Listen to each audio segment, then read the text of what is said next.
Hoje nós começamos uma série de 5 aulas sobre o Deus pródigo. Pródigo quer dizer esbanjador. E a gente vai estudar nesses 5 domingos como Deus é tão poderoso em fazer coisas extraordinárias. E aí você vai receber essa semana também, já hoje, no seu WhatsApp, também o convitinho que nós mandamos fazer pelo WhatsApp para você poder compartilhar e convidar seus amigos. Então é uma série, o convite fala que é uma série de 4 aulas, mas na verdade são 5, porque hoje eu vou fazer a introdução, para que a gente entenda, compreenda um pouco, por que Deus contou essas 3 parábolas de Lucas 15, para os seus ouvintes que estavam ali, sedentos para ouvir a palavra de Deus. Nós queremos com essas aulas discutir e apresentar alguns pontos essenciais do Evangelho para todas as pessoas. Para alguns de nós que estamos aqui, essas aulas podem ser uma introdução para você chegar até Deus. Vai abrir seus olhos, talvez para você vai começar a ver Deus de uma maneira diferente, como você nunca viu. Para nós que já estamos aqui na igreja há muito pouco tempo, talvez vai ser uma oportunidade, e eu oro que seja mesmo, de você ser reorientado na sua fé, e talvez você possa até passar por uma nova conversão na sua vida, de várias novas conversões que a gente tem durante a vida cristã. Essa história que a gente vai ler em Lucas 15, foi escrito tanto para curiosos, que não conhecem a Deus, que não tem interesse de estar perto de Deus, com pessoas que não frequentam igrejas, como que Jesus chama do irmão mais novo, como também foi escrita para nós que pertencemos à igreja, que somos chamados nessa história do irmão mais velho. Então Jesus chama os dois nessa famosa parábola do filho pródigo e mostra o coração de cada um deles, do filho mais novo e do filho mais velho. O enredo, o drama e a história é muito simples mesmo. Um pai tinha 2 filhos, 2. Um deles fala para o pai: eu quero a minha herança. E ele pega a herança dele, recebe, vai para uma terra distante com essa herança dele e esbanja tudo em prazeres sensuais e fúteis. Lá, quando acaba tudo, ele se cai em si e volta para a casa do pai arrependido. E para sua surpresa, o pai recebe de braços abertos, para surpresa dele. E aí ele faz uma festa, e nessa festa o irmão mais velho não quer participar. Fica completamente contrariado, porque o irmão mais novo saiu, gastou tudo e voltou. E o pai recebeu bem, e ele que estava lá, ele reclama que o pai nunca fez uma festa para ele.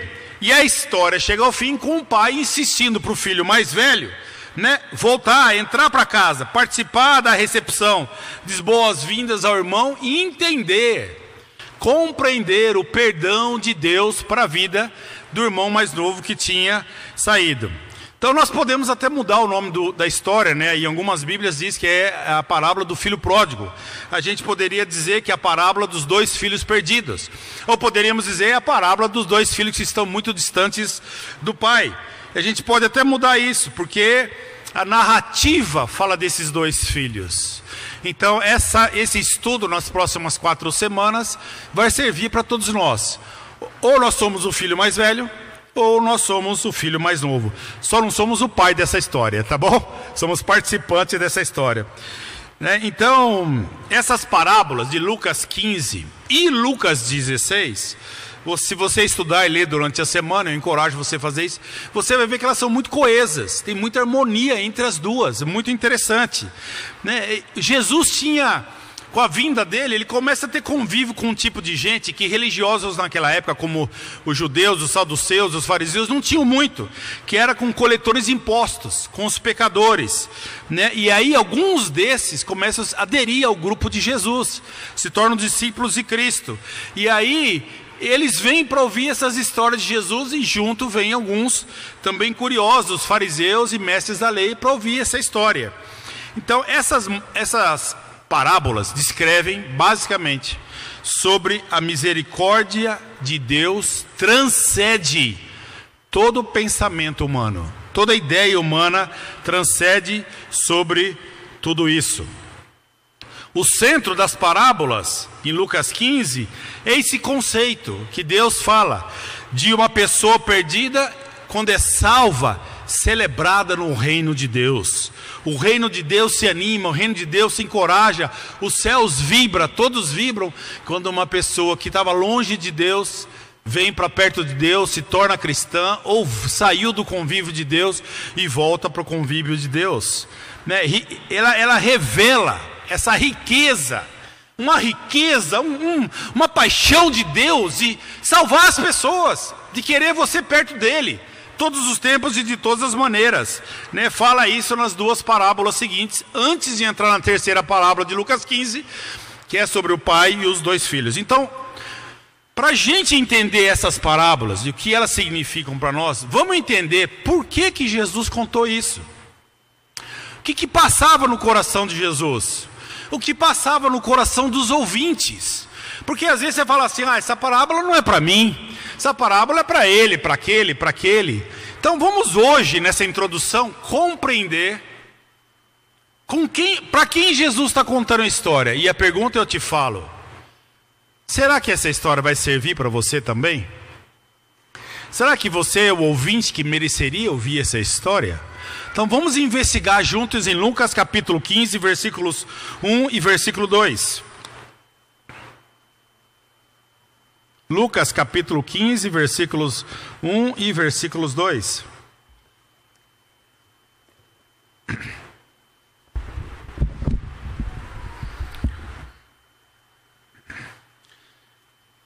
Certa ocasião, muitos cobradores de impostos e outras pessoas de má fama chegaram perto de Jesus para o ouvir.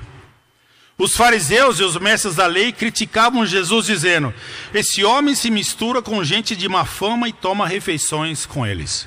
Então, vamos lá. Vamos começar a história. Então, Jesus vai contar uma história e quem chega lá para ouvir a história, segundo está escrito aqui a palavra de Deus, cobradores de impostos, outras pessoas de má famas, chegaram perto de Jesus para o quê? Para ouvir. Os fariseus que vieram fazer o quê? Criticar Jesus.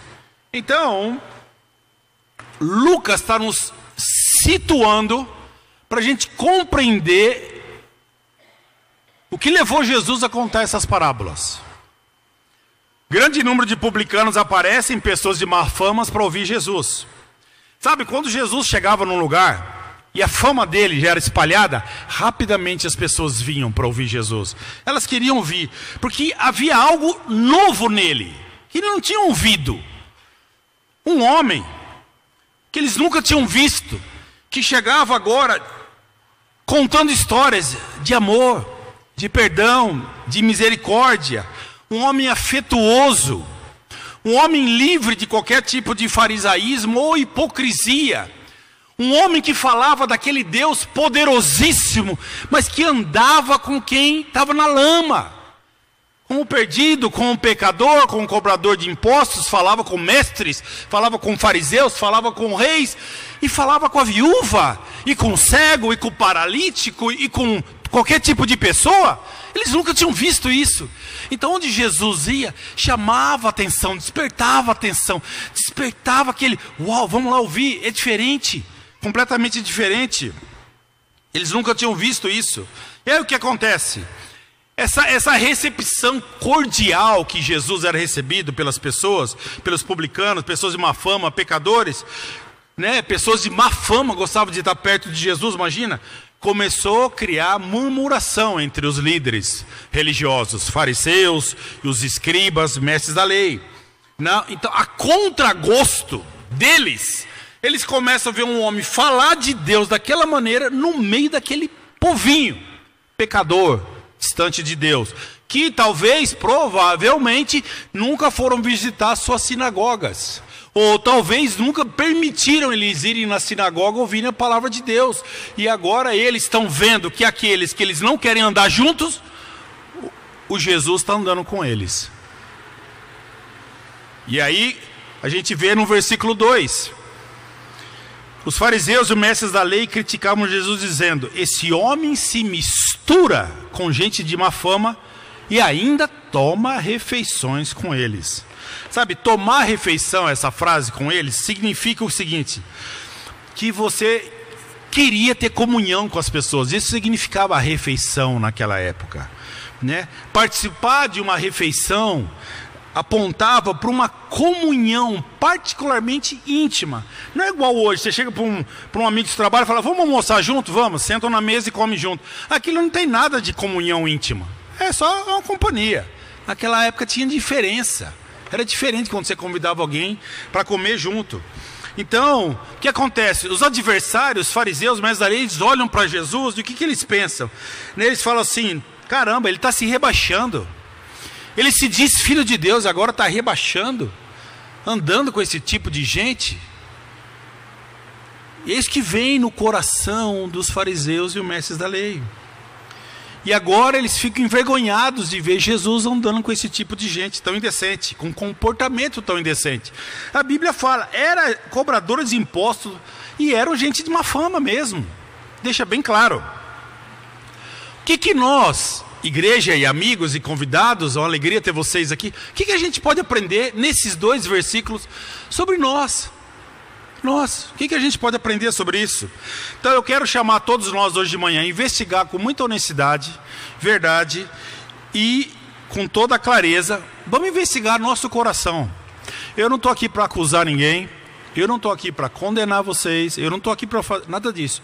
Eu estou aqui para chamar todos nós a refletirmos. Porque é isso que a palavra de Deus nos chama. Vamos refletir, não sobre a igreja, não sobre a vida do pastor, não sobre o meu vizinho, não sobre o meu marido e nem sobre os meus filhos. Eu vim aqui para refletir sobre sou eu. Então eu quero chamar cada um de nós hoje de manhã. Vamos pensar na gente um pouco? Vamos esquecer o vizinho, esquecer o patrão. E você vai perceber que esses 2 versículos têm tudo a ver com a gente. Tudo a ver com a gente. Então vamos lá. O que esse diálogo dos fariseus e Jesus, né, mestres da lei e fariseus, com Jesus, revela? Eu pensei em 2 coisas. Número 1. Quando eles olham para Jesus e olham para os pecadores, o que eles pensam?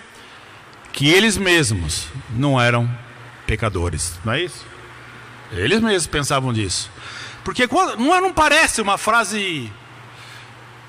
Os fariseus, esse homem se mistura com essa gentinha, ainda come com eles.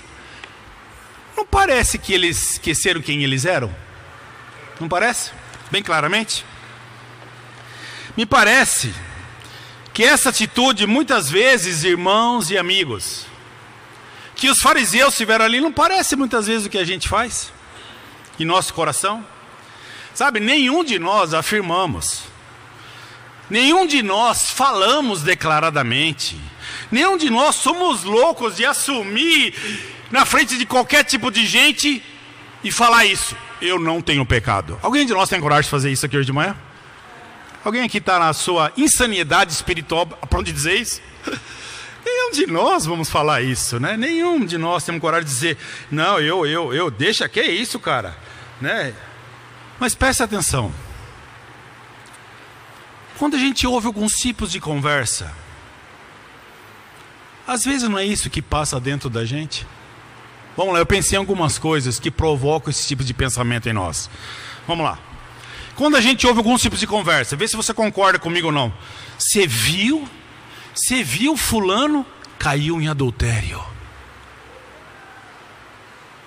Você viu? Aquele cara, aquele irmão tão antigo, caiu, ele adulterou. O que passa no seu coração quando você ouve isso? Você lembra dos seus pecados ou você fica lembrando só do pecado do outro?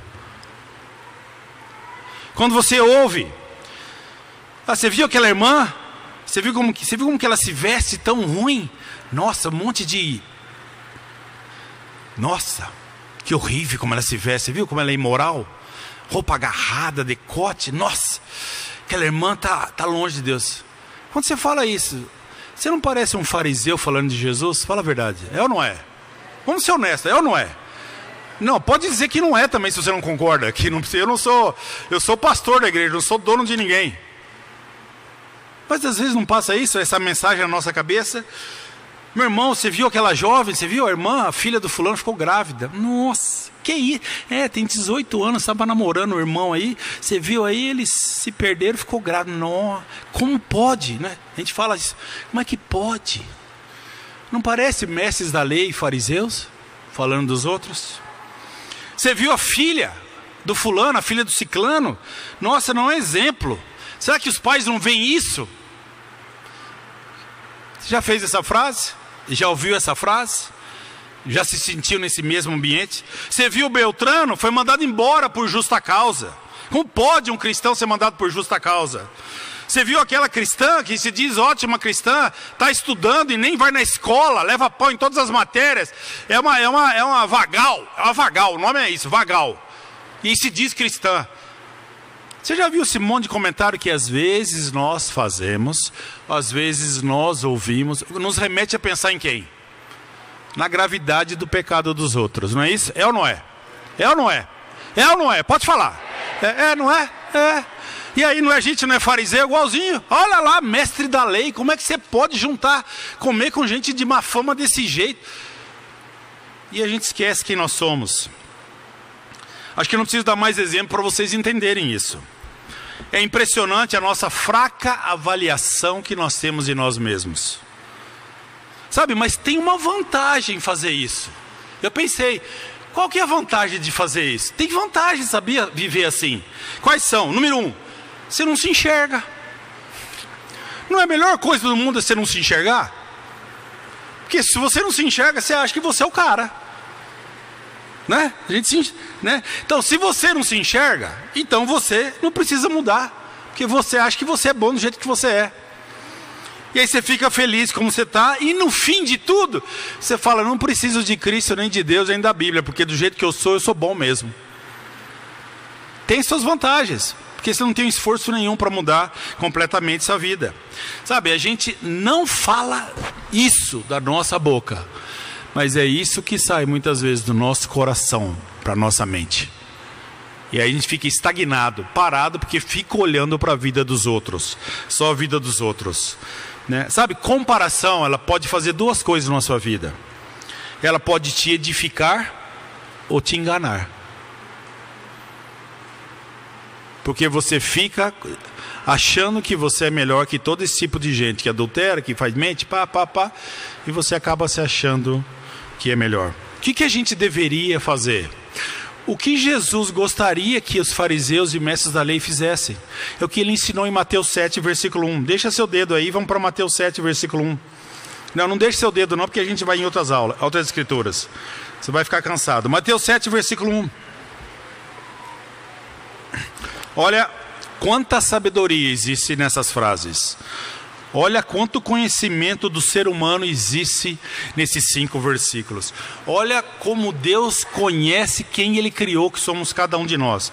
Mateus 7, versículo 1.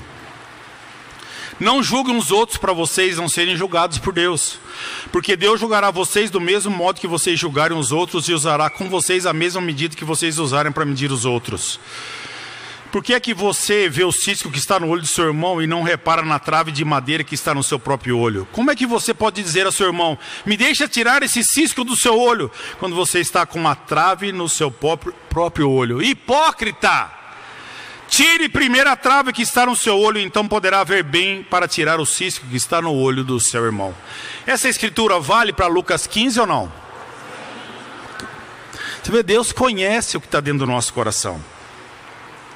Dentro do ser humano, sabe, dentro do ser humano existe, presta atenção nisso, uma satisfação malévola, é malévolo esse negócio, secreta, de ver a desgraça dos outros. Quando você está lá no seu bairro, e você vê alguém que você não gosta muito, a vida indo para baixo, aquilo te alegra. Quando você está no trabalho e você é promovido e o outro do seu lado não é, e o outro fica na pior, aquilo alegra. É interessante como existe essa alegria dentro de nós por ver desgraça na vida dos outros. Talvez por isso que esses canais que só contam notícia de derramamento de sangue fazem tanto sucesso. Porque a gente fica vendo esses canais, os loucos que gostam de ver esses canais, eu não vejo isso há anos. gosta de ver e dizer, graças a Deus eu não sou assim. Existe esse negócio dentro de cada um de nós. Queremos que o nosso eu brilhe no fundo escuro da vida dos outros. O outro está no escuro e você quer que a sua brilhe cada vez mais. A gente gosta de rebaixar outras pessoas para que a gente se torne grande. E geralmente esse julgamento é frio, é pelas costas, né? A gente delata, a gente julga mal as pessoas, a gente vive um farisaísmo escondido dentro de nós. E é um pecado que muitas vezes, irmãos mais velhos, a gente não lida com a gente. E Lucas 15 vem para lidar conosco, com cada um de nós. E essa é a atitude que sai do coração e da boca dos mestres da lei e dos fariseus. E pode sair das nossas bocas, sem a gente perceber, cada um de nós. Jesus deseja que aqueles que seguem a Ele, que troquem o julgar por servir e ajudar o próximo. No versículo 3 ele fala: por que é que você vê o cisco que está no seu olho e não repara na trave de madeira? O cisco, que está no olho do seu irmão e não repara na trave de madeira que está no seu próprio olho. Fica claro como a gente usa lentes diferentes para ver a vida das pessoas. Quando você vai ver a sua vida, você pega uma lente bem pequenininha assim, para examinar a sua vida. Porque é pequenininho, não aumenta nada. Eu vou lá, só quero ver. Eu quero que o que eu sou diminua as coisas ruins e que apareçam as coisas boas. Mas na hora de falar dos outros, o que eu faço? Pego a bichona aqui, meu irmão. Deixa eu ver sua vida. Vamos trazer tudo para a luz. Que horrível, né? E a gente usa essa lente com os outros, mas com a gente é bom, a gente é esperto, nós somos inteligentes, ninguém aqui está afim de se prejudicar. O que Jesus fala? Ei, quer trocar? Você quer trocar hoje ou não? Vai ter coragem de trocar? Seu amor por Deus te dá coragem de você trocar? É isso que ele está falando aqui para cada um de nós. Que a gente vai parar de olhar para os outros e vamos olhar para nós.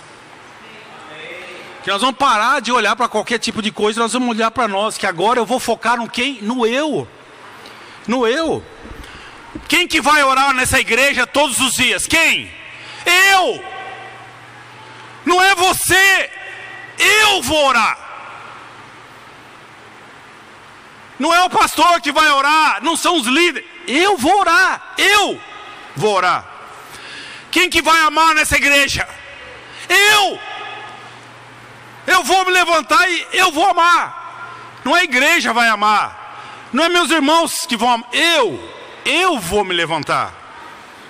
Quem vai servir nessa igreja? Quem? Eu vou servir. Eu quero servir. Quem vai ofertar nessa igreja com generosidade e amor? Quem vai? Eu. Não é quem tem pouco, quem tem muito. Eu vou. Porque é meu Deus, é meu Senhor, é o Altíssimo, é Jesus. Sou eu. Quem vai evangelizar e pregar a palavra de Deus para aqueles que não conhecem a Deus? Quem vai? Eu. Não é o outro, não é o fulano, o ciclano. Eu vou pregar a palavra de Deus. Quem vai nas igrejas em casa durante a semana? Quem vai? Eu. Não vou esperar que os outros estejam lá. Eu espero que eu esteja lá. Porque se eu for, vai ser demais. Porque eu sou um homem de Deus e eu vou estar lá. Quem vai vir na igreja aos domingos? Quem vai vir na igreja aos domingos? Eu. Não é o outro. Não é meu irmão. Eu quero estar aqui. Porque essa igreja é a igreja e a família do meu Deus poderoso e altíssimo. A conversa que Jesus está dizendo aqui, irmãos, é comigo. Não é com você. Conversa é comigo. Conversa com o espelho. Conversa com a minha alma, com o meu coração. E anota aí para você ler, a gente não tem tempo, 2 Coríntios 3, versículos de 3 a 6. 2 Coríntios, capítulo 3, de 3 a 6. Leia o versículo 12 e o versículo 18 também.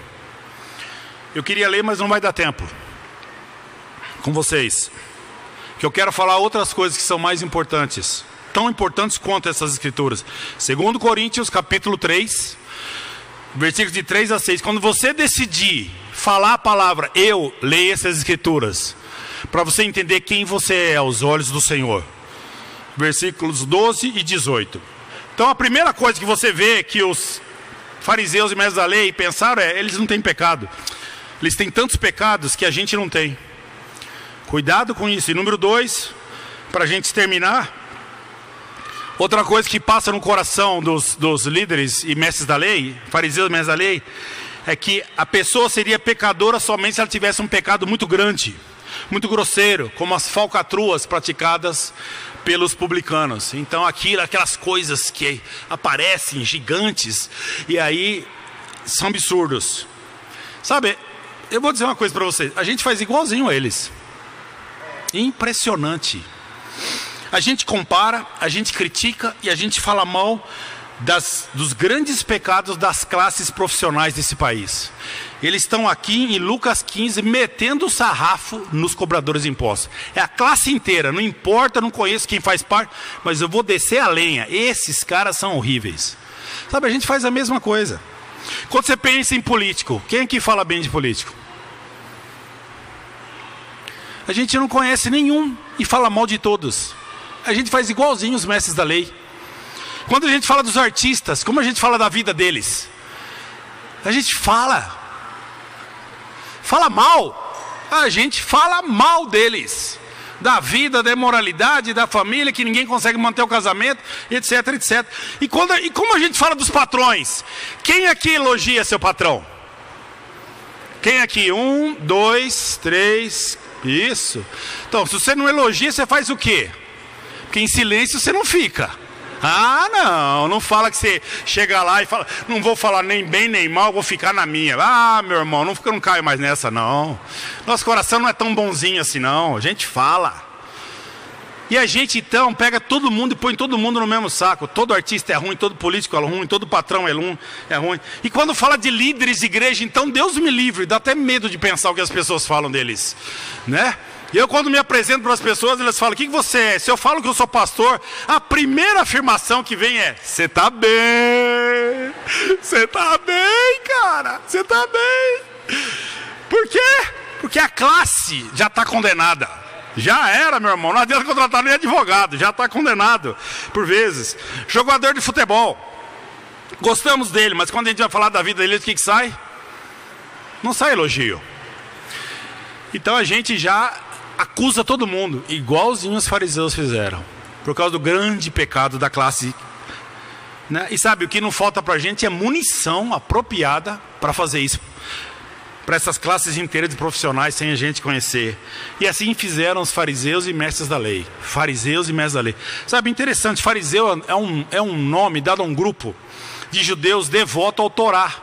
São os 5 primeiros livros da Bíblia. Eles surgiram nos segundos séculos antes de Cristo, os fariseus. Eles apreciavam muito a lei oral e a lei escrita. E foi eles que criaram a instituição da sinagoga. Olha que interessante.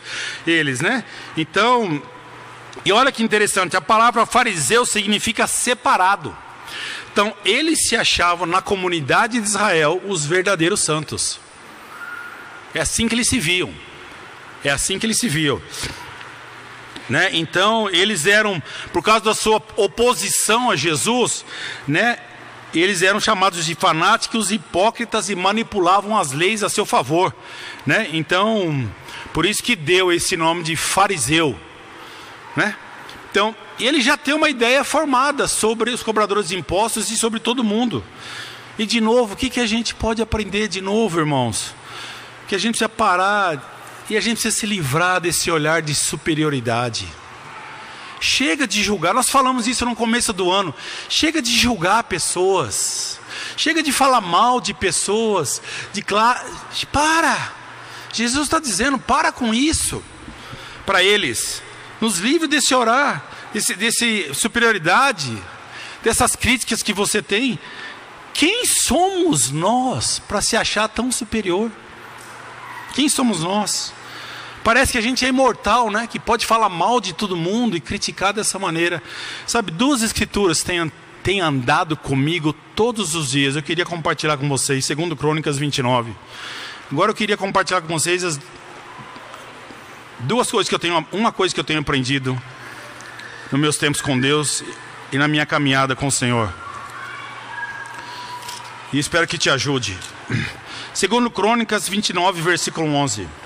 Sabe, quando a gente começa a falar mal das pessoas, pensar mal das pessoas, quando a gente se acha superior e tudo isso que Jesus estava vendo no coração deles, a gente esquece quem nós somos muitas vezes. Eu queria lembrar vocês quem nós somos. Você que está aqui nos visitando, você que é nosso irmão na fé, quero te lembrar quem nós somos. 2 Crônicas 29, versículo 11 a 13. Depois do povo de Deus dar uma oferta maravilhosa, desculpa, irmãos, é 1 Crônicas 29. 1 Crônicas, me desculpa. Depois do povo de Deus dar oferta para construir o templo, e aquela oferta foi demais, passou até do que era necessário, Davi faz uma oração. Essa oração dele tem profundamente mexido comigo nesses últimos 2 semanas, depois que eu voltei de férias. Profundamente. Tem me feito pensar quem eu sou, que tipo de pessoa eu quero ser, para onde eu vou com a minha vida. E eu queria compartilhar com vocês alguns pensamentos. 2 Crônicas 29, versículo 11. Olha o que Davi louva a Deus. Ele diz assim: Tu és grande e poderoso, glorioso, esplêndido e majestoso. Tudo que existe no céu e na terra pertence a ti. Tu és o rei, o supremo governador de tudo. Toda riqueza e prosperidade vem de ti. Tu governas todas as coisas com teu poder e a tua força, e podes tornar grande e forte qualquer pessoa. Agora, nosso Deus, nós te agradecemos e louvamos o teu glorioso nome. Com certeza a gente pode ter aqui muita coisa sobre nós e sobre Deus. Então vamos lá. De quem é tudo? Tudo é grande, é poderoso. Tudo que existe no céu e na terra pertence a quem? Deus. Então vamos lá. De quem é tudo? Deus. Tudo que há nos céus e na terra pertence a quem? Então todo mundo concorda que tudo vem de Deus. Você tem certeza disso? Ou você está aqui só indo com a multidão? Tem certeza? Tudo vem de Deus, beleza. Se a gente acredita nisso que está escrito aqui, como Davi fala, eu quero cada um de nós a sermos verdadeiramente e abundantes, generosamente, com o que nós temos. Porque o que nós temos não é nosso, é de quem? É de Deus. Então, se você tem tempo, dá seu tempo para quem precisa de tempo. Se você tem sua casa e você sabe que a casa não é sua, é de Deus, então abre sua casa para ser hospitaleiro. Se você tem sua vida e saúde, você sabe, tudo que eu tenho, tudo não é meu, tudo é de Deus. Então essa vida não é minha, é de Deus. Então eu vou usar essa vida para amar, para servir e para ajudar outras pessoas, para encorajar minha família e todas as pessoas do meu lado. Seu dinheiro, agora vai pegar.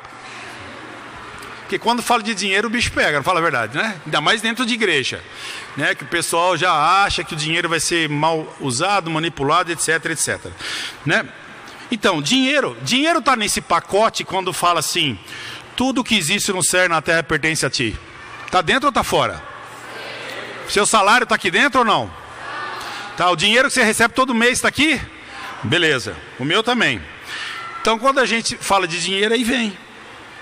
Aí porque o dinheiro revela o quê? Nossa pouca falta de fé. Nossa pouca fé, desculpa. Porque pouca falta de fé é muita fé, né? Então, revela nosso egoísmo, nosso materialismo e aí vai. Se dinheiro está nesse versículo, eu quero convidar você a ser generoso na sua oferta. Sabe que a gente não é? Porque a gente acha que não é nosso. Que não é de Deus o dinheiro é meu. O resto é de Deus, mas o dinheiro é meu. E a gente não entende que tudo é de Deus. Tudo é de Deus de maneira maravilhosa mesmo, né? Dinheiro mexe com a gente. Então eu quero convidar essa igreja, cada um de nós, a sermos generosos. E a gente é chamado a ser generoso o tempo inteiro. No versículo 12: toda riqueza e prosperidade vem de ti. Tu governa todas as coisas com o teu poder e a tua força. E pode tornar grande e forte qualquer pessoa. Quem tem a força nesse mundo? Deus. Quem tem poder nesse mundo? Deus. Então quem acumula as forças e o poder? É Deus. Não é o He-Man que tem força, irmãos. É Deus. Deus tem a força. Nas mãos de Deus estão a força e o poder, a palavra de Deus fala. Não é nosso, não está nas nossas mãos. É dele que vem a nossa força. É de Deus que age em cada um de nós. É Deus agindo em tudo. Tira a sua força, você não sai da cama. Se você entrar na internet e ver vídeos de pessoas que morreram instantaneamente, você vai ver que é exatamente isso. Na internet tem cheio de gente morrendo rapidinho assim, ó. Tem vídeo de pastor morrendo no púlpito. O cara pregando e cai morto. Tem um vídeo de um ladrão assaltando um posto de gasolina. No meio do assalto o cara tem um infarto e morre. No meio do assalto. O cara cai duro assim, ó. Tá cheio. Assiste esses vídeos para você ver que sem a força de Deus, balbal, meu amigo, acabou. Você não é nada, eu não sou nada, nós não somos nada, ninguém é nada nesse mundo. Ninguém é nada nesse mundo. Então, eu quero chamar cada um de nós a lembrarmos disso. Em Deuteronômio 18, versículo 17, agora vem um desafio muito grande para cada um de nós. E um chamado, e um entendimento, e uma compreensão de toda essa escritura. Deuteronômio 18, a gente precisa terminar, né? Precisa. Versículo 17. 18, 17. Então o Senhor me disse: esse pedido do povo é justo. Do meio deles, peraí, Deuteronômio é 8, não 18, desculpa, nossa, hoje está difícil aqui, né? É que eu estou com uma vontade de ler NVI, entendeu? Então, mas vamos lá. Deuteronômio 8, 17. Portanto, não pense que foi com a sua própria força. Abre aí sua Bíblia, desculpa, vou esperar alguns abrirem. Deuteronômio 8, 17. Portanto, não pense que foi com a sua própria força e com o seu trabalho que vocês conseguiram todas essas riquezas. Lembre-se do Senhor, nosso Deus, pois é Ele quem lhes dá força para poderem conseguir riquezas. Deus quem dá forças para vocês conseguirem riquezas. O que essa escritura chama cada um de nós a pensarmos? Número 1, para de cantar aquela música do Roberto Carlos. Esse cara sou eu. Esse cara sou eu. Você não é nada. Esse cara é Deus. Que se Ele não te dá força, como fala aqui a escritura claramente, você não é nada. Eu não sou nada. Mas nós somos de uma geração e de um mundo que é eu sou, eu faço, eu conquisto, eu avanço, eu cresço, eu mudo, eu.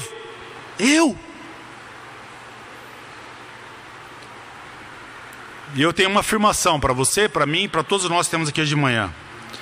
Olha, não importa se você está aqui de manhã, acredita em Deus, tá bom? Não importa a sua religião, não importa a sua fé, não importa o seu credo, não importa de onde você vem, não importa se você lê a Bíblia ou não lê a Bíblia, não importa nada, nada. Só quero dizer o seguinte: Deus já está presente na sua vida. Não importa, você não precisa acreditar em Deus para Deus te dar força.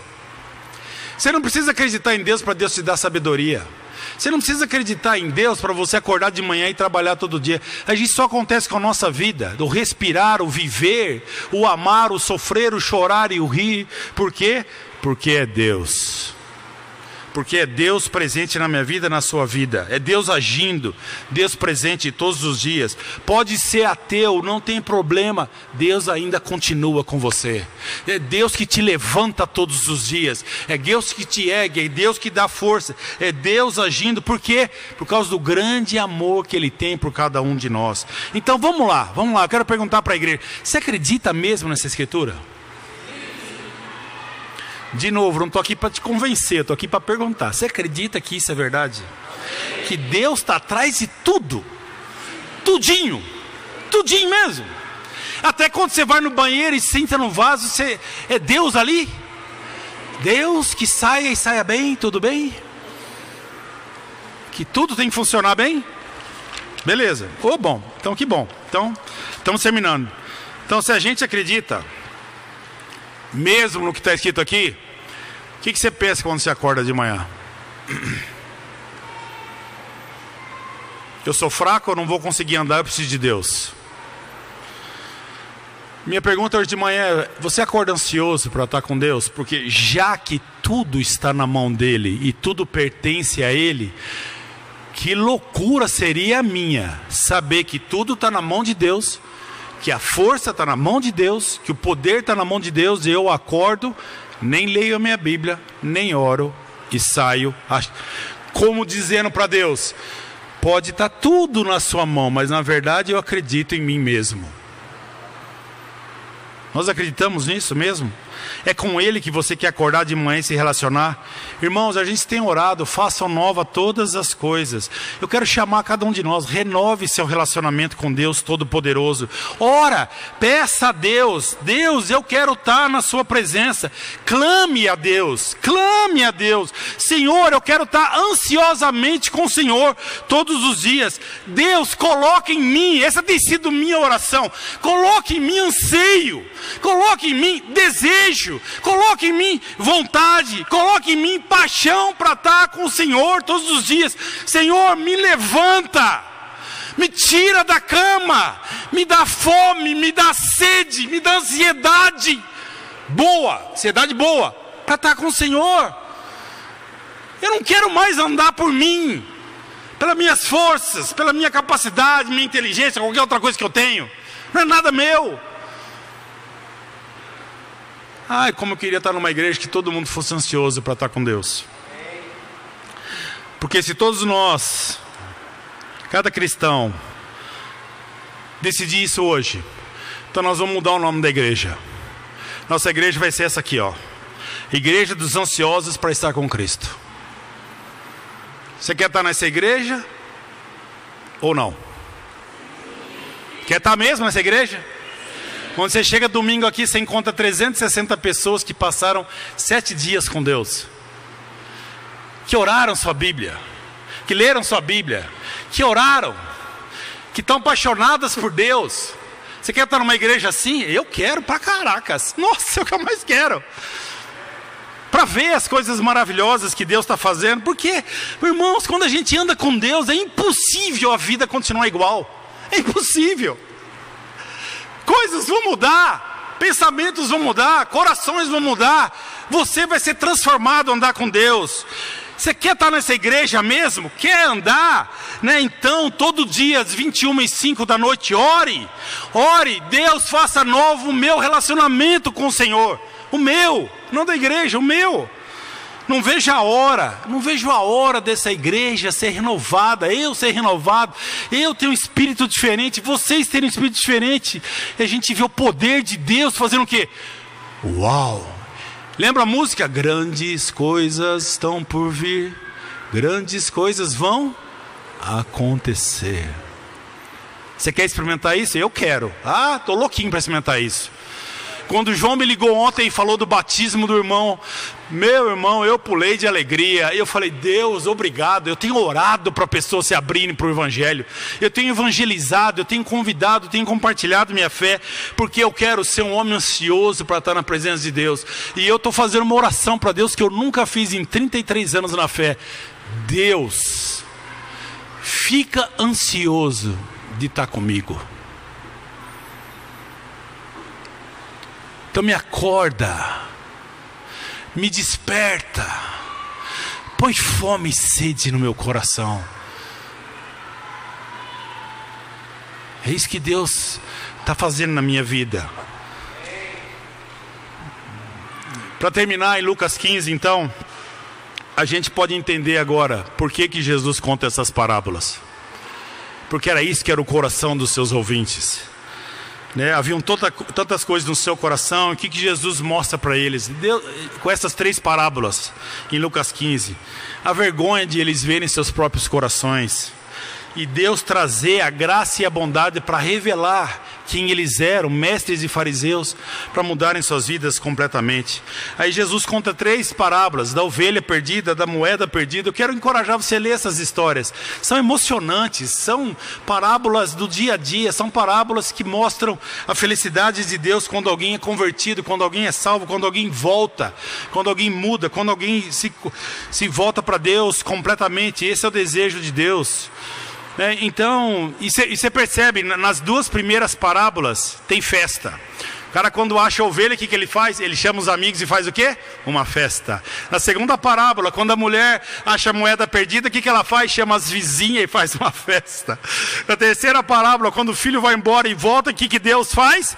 Uma festa. Quando o irmão é batizado, o que nós temos que fazer? Uma festa. Quando alguém que abandonou o reino e abandonou Deus e voltou, o que a gente faz? Uma festa. Irmãos, vamos orar para essa igreja ser uma festa. Para ter festa todo domingo.